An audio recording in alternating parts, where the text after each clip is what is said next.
इस वीडियो में हम लोग वर्क एंड एनर्जी चैप्टर का क्वेश्चन नंबर 63 और 64 सॉल्व करेंगे। तो देखिए क्वेश्चन नंबर 63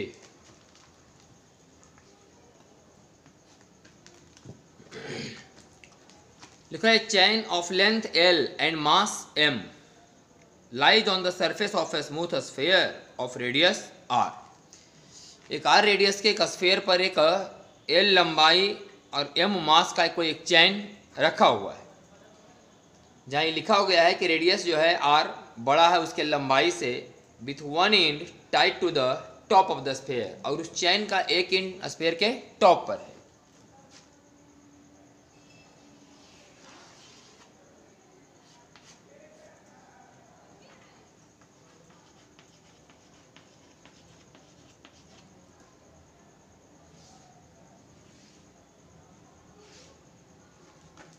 एक चैन है, इसका लंबाई L और मास M है। चैन का लंबाई और मास M है और इसका रेडियस R है। एक स्फीयर है जिसका रेडियस R है, इसके ऊपर एक L लंबाई और M मास का एक चैन रखा गया जिसका एक छोर स्फीयर के टॉप पर है। R का मान बड़ा है इस L के कंपैरिजन में, ऐसा क्वेश्चन में बात लिखा गया है। तो find the gravitational potential energy of the chain with reference level at the centre of the sphere. अगर स्फीयर के सेंटर को अगर आप रेफरेंस लेवल माने पोटेंशियल एनर्जी 0 कंसीडर करें, तो बताइए कि उस चैन का पोटेंशियल एनर्जी क्या है। ये जो एंगल है इसका मान आप आसानी से निकाल सकते हैं L/R रेडियन में। थीटा इज इक्वल टू चाप की लंबाई और बटी त्रिज्या। तो चाप की लंबाई यहाँ L होगा और त्रिज्या की जगह R, तो बीटा की जगह L/R। थीटा इसलिए नहीं लिया क्योंकि आगे क्वेश्चन के पार्ट्स में थीटा का यूज किया गया। तो बीटा बराबर L/R, यूनिट होगा रेडियन में। तो इसका निकालना है पोटेंशियल एनर्जी। मान लेते हैं कि यहाँ से अल्फा कोण पर, फिर थीटा नहीं कंसीडर किए क्योंकि क्वेश्चन में थीटा का यूज किया गया है। थीटा क्वेश्चन में लिखा गया है तो थीटा हम नहीं कंसीडर कर सकते, फिर 2 थीटा हो जाएगा इसमें। तो मान लिया कि यहाँ से अल्फा एंगल पर इस चैन का छोटा सा टुकड़ा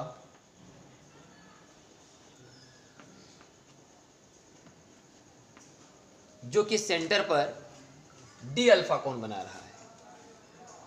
यहाँ से अल्फा एंगल पर एक छोटा सा एलिमेंट काटे हम लोग, डी अल्फा कोण बनाने वाला। तो ये जो चैन का टुकड़ा इसका लंबाई होगा आर डी अल्फा। ये जो टुकड़ा है इसका लंबाई होगा R D alpha, length of element.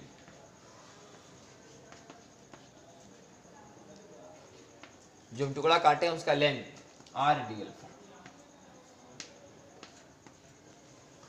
तो मास कितना होगा, M/L आर डी अल्फा। चूंकि L लंबाई के चैन का मास M है तो एक लंबाई के चैन का मास M/L होगा, तो आर डी अल्फा के मास M/L into R D alpha, ये मास निकल गया। अब ये जो मास है इतना M/L आर डी अल्फा, यहाँ से कितना हाइट पर है ये देखना होगा। तो चूंकि ये R है और ये अल्फा है, तो इधर R cos अल्फा और ये वाला R sin अल्फा, माने R sin अल्फा की ऊंचाई पर है। इसलिए पोटेंशियल एनर्जी बराबर M G H R sin alpha MGH। तो कुल पोटेंशियल एनर्जी निकालने के लिए इसका इंटीग्रेशन करेंगे। ये निकला था सिर्फ इस टुकड़ा का पोटेंशियल एनर्जी, जबकि हमको इस पूरा चैन का निकालना है। पूरा चैन का पोटेंशियल एनर्जी निकालने के लिए ठीक ये जो अल्फा का वैल्यू है, अल्फा यहाँ से माना गया है, लेकिन यहाँ से यहाँ तक में तो चैन है नहीं, चैन तो यहाँ से स्टार्ट हो रहा है। तो ये जो एंगल है यहाँ से लेकर के यहाँ तक ये होगा 90 माइनस बीटा। तो 90 लिखना ठीक नहीं है क्योंकि बीटा का मान रेडियन में है, तो 90 लिखना ठीक नहीं, पाई बाई 2 लिखते हैं, पाई बाई 2 माइनस बीटा। से लेकर के पाई बाई 2 तक। अल्फा का मान जब यहाँ जाएगा तो पाई बाई 2 होगा, अल्फा का मान जब यहाँ आएगा यहाँ तक तो 90 माइनस बीटा मतलब पाई बाई 2 माइनस बीटा होगा। अब इसी को सॉल्व कर लेंगे तो आंसर आएगा m/l या m/r² g/l, m/r² g/l, और साइन अल्फा का integration minus cos alpha pi by 2 minus beta से लेकर के पाई बाई 2 तक। तो m/r² g/l minus cos alpha, तो कॉस ई पाई बाई 2 वाला मान पड़ेगा तो cos 90 0 minus cos 90 minus beta. तो एक माइनस तो ये फॉर्मूला वाला दे रहे हैं हम लोग, जो दो इंटीग्रेशन के बीच में लोअर लिमिट अपर लिमिट का मान जब पुट होता है उसके बीच में जो माइनस पड़ता है वो वाला माइनस, और एक जब कॉस 90 माइनस बीटा बराबर साइन बीटा, लेकिन ये माइनस और एक ई माइनस तो प्लस साइन बीटा, तो आएगा m/r² g/l sign l/, beta का मान है l/, ये निकल गया इसका पोटेंशियल एनर्जी। तो मेन सवाल क्या है, मेन हुआ ई समीकरण हुई है सिर्फ इंटीग्रेशन। अगर इस चैन यहाँ के बजाय कहीं और होता, मान लिया पूरा में चैन होता तो इंटीग्रेशन होता 0 से लेके पाई बाई 2 तक, तरीका यही चलता। चैन चूंकि यहाँ से लेके यहाँ तक है इसलिए इंटीग्रेशन होगा इस एंगल से स्टार्ट होगा इस एंगल तक जाएगा, तो इंटीग्रेशन की हम लोग इधर है बीटा, इधर होगा 90 माइनस बीटा, मैंने 90 माइनस बीटा से स्टार्ट हुआ और 90 तक गया। चैन कहीं मान लिया बीच में कहीं होगा तो चैन के इस किनारे का एंगल देख लेंगे, वहाँ से स्टार्ट करेंगे लोअर लिमिट और चैन के उस किनारे तक जाएंगे। ये हम बात इसलिए समझा रहे क्योंकि अभी जस्ट ये बात काम आने वाला है। तो ये बात ध्यान रहे कि तरीका ये पूरा समीकरण नहीं लिखाएगा, सिर्फ लिमिट चेंज हो जाएगी। चैन का लोकेशन अगर यहाँ से थोड़ा सा नीचे आ जाएगा तो ये लिमिट चेंज हो जाएगी। पूरा में चैन रहेगा तो 0 से 90 तक इंटीग्रेशन किया जाएगा। तो पहला सवाल का आंसर हो गया कि इसका पोटेंशियल एनर्जी बताइए। अब सवाल कहता है कि चैन थीटा एंगल स्लाइड कर गया। अभी चैन यहाँ से थीटा एंगल ऐसे स्लाइड कर गया, जब थीटा एंगल नीचे आ जाएगा तो पोटेंशियल एनर्जी लॉस होगा, पोटेंशियल एनर्जी लॉस होगा तो काइनेटिक एनर्जी गेन होगा। तो ये निकालना है, इसका काइनेटिक एनर्जी बताइए। Suppose the chain is released and slides down the sphere. Find the kinetic energy of the chain when it slides through an angle theta. जब ये थीटा एंगल स्लाइड करेगा तब इसका काइनेटिक एनर्जी बताइए। ये kinetic energy क्या बताना, सीधे बस समझिए कि आपको निकालना है कितना पोटेंशियल एनर्जी लॉस हुआ चैन जब नीचे आएगा तो चैन का अब क्या सिचुएशन है उसका फिगर आपको दिखा रहे हैं।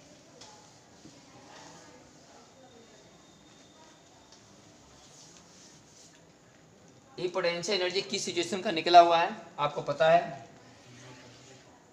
इस सिचुएशन। अभी चैन थोड़ा सा स्लाइड हुआ है,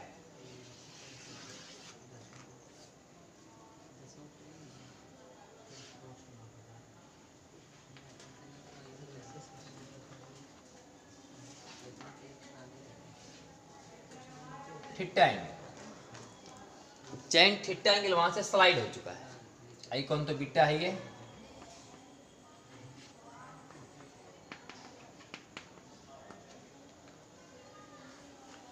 तो अब इंटीग्रेशन यहां से होगा यहां तक,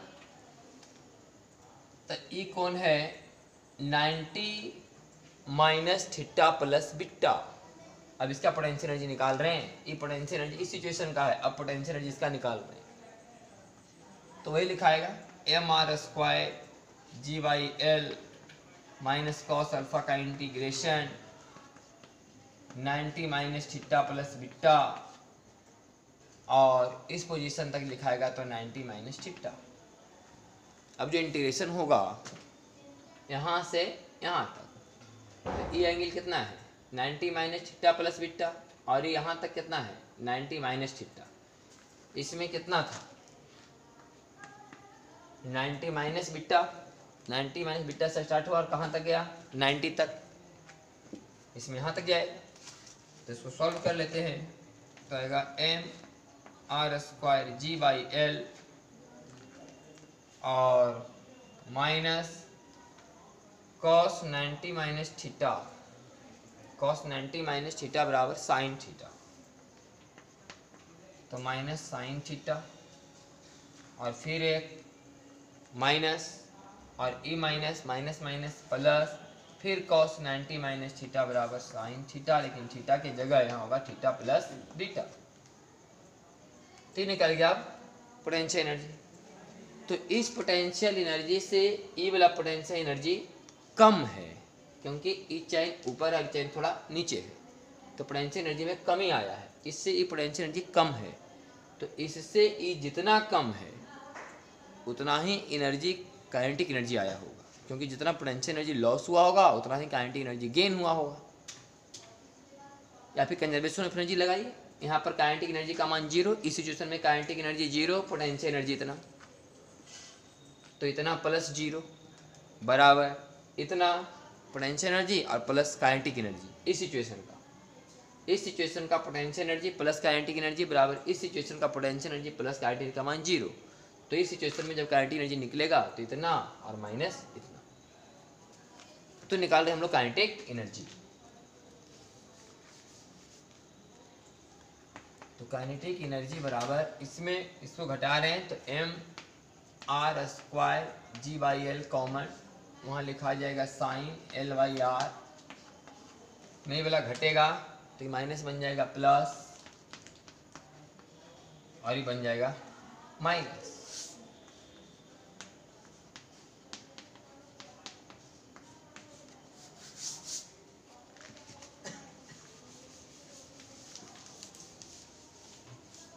ये आ गया आंसर हम लोग का काइनेटिक एनर्जी का। Sine l/r plus sine theta minus sine theta plus l/r। Question number C में कहता है कि find the tangential acceleration dv/dt of the chain when the chain start sliding down. करा टेंजेंशियल एक्सीलरेशन dv/dt का मान बताइए। Kinetic energy का अगर आप फार्मूला रखते हैं हाफ mv², तो यही v का डिफरेंशिएशन बताना है विथ रिस्पेक्ट टू टाइम, इसको बोलेंगे टेंजेंशियल एक्सीलरेशन। तो हम लोग निकाल रहे हैं एक्सीलरेशन, टेंजेंशियल एक्सीलरेशन। तो हाफ v² का 2v और v का dv/dt, यही तो निकालना है dv/dt बराबर r²g/l साइन l/r का तो 0 क्योंकि पूरा कांस्टेंट टर्म है,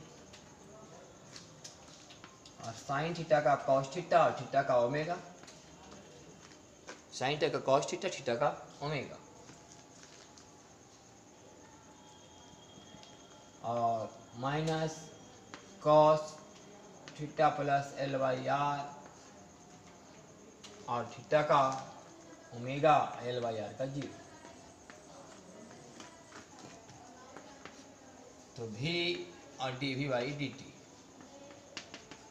बराबर r²g/l, ओमेगा ओमेगा दोनों से कॉमन, तो cos theta minus cos theta plus l/r। तो v बराबर लिख सकते हैं हम लोग ओमेगा, एक ओमेगा और एक r² है, एक r कैंसिल और v कैंसिल, तो टेंजेंशियल एक्सीलरेशन बराबर आ गया rg/l cos theta minus cos theta plus l/r। लेकिन सवाल में मेंशन है कि उस समय बताइए जब यह स्टार्ट स्लाइडिंग डाउन, जब यह स्लाइड करने वाला ही था, मैंने उस समय थीटा भी चला नहीं था, थीटा का मान 0 ही था, तो cos 0 का मान यहाँ पुट कर दीजिए 1 और यहाँ 0 पुट करेंगे तो cos l/r। आंसर आएगा rg/l 1 माइनस cos l/r। ये आपका आंसर होगा टेंजेंशियल एक्सीलरेशन का उस समय जब वो चलने स्टार्ट करने वाला था।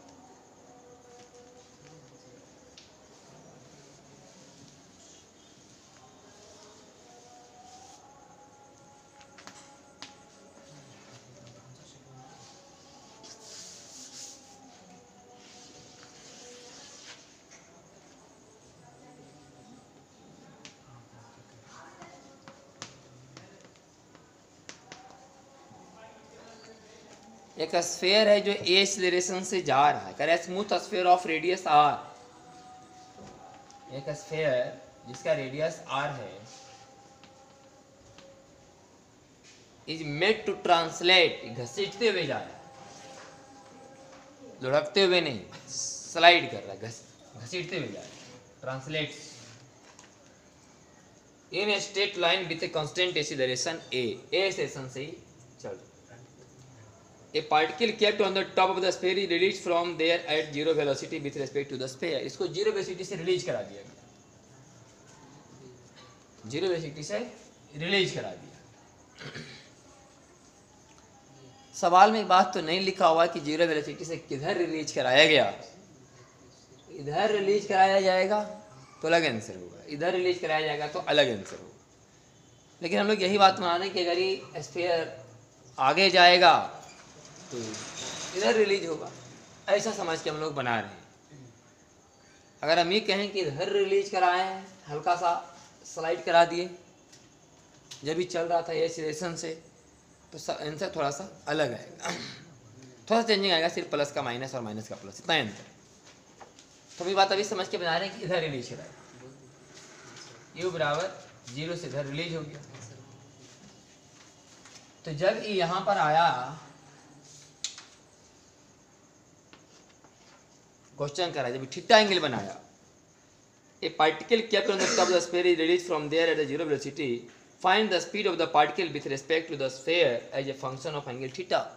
जब वो थीटा एंगल स्लाइड किया उस समय इसका स्पीड क्या है, उस समय इसका वेलोसिटी बताइए, जबकि शुरू में वेलोसिटी जीरो था। तो लिख रहे हैं हम लोग, स्फीयर है, जगह नहीं इसलिए मिटा, WC plus WNC plus W external plus W pseudo बराबर चेंज इन काइनेटिक एनर्जी। इस कहानी में कोई फ्रिक्शन नहीं, कोई बाहर से फोर्स नहीं, लेकिन ग्रेविटी के कंजर्वेटिव में ग्रेविटी के साथ और स्यूडो भी है। तो ये R है और ये है थीटा, तो यहाँ से यहाँ होगा R cos थीटा और ये होगा R minus R cos theta. मैंने बड़ी कितना नीचे गिरा, R minus R cos theta. mg लगा देंगे तो क्या, burden by gravitational force. Pseudo का लिखिए, इधर इस पर एक फोर्स लग रहा होगा ma, ये R cos थीटा है, ये R sin थीटा होगा। तो एक चूंकि स्फीयर जा रहा है ए एक्सीलरेशन से इधर, तो एक स्यूडो फोर्स इधर काम करता होगा ma, इस पर ma, और यहाँ से यहाँ का मतलब इधर कितना चला, R sin थीटा, मतलब स्यूडो फोर्स ने काम किया ma R sin थीटा बराबर final kinetic energy minus initial kinetic energy. तो फाइनल को भी लिख लेते हैं हाफ mv स्क्वायर।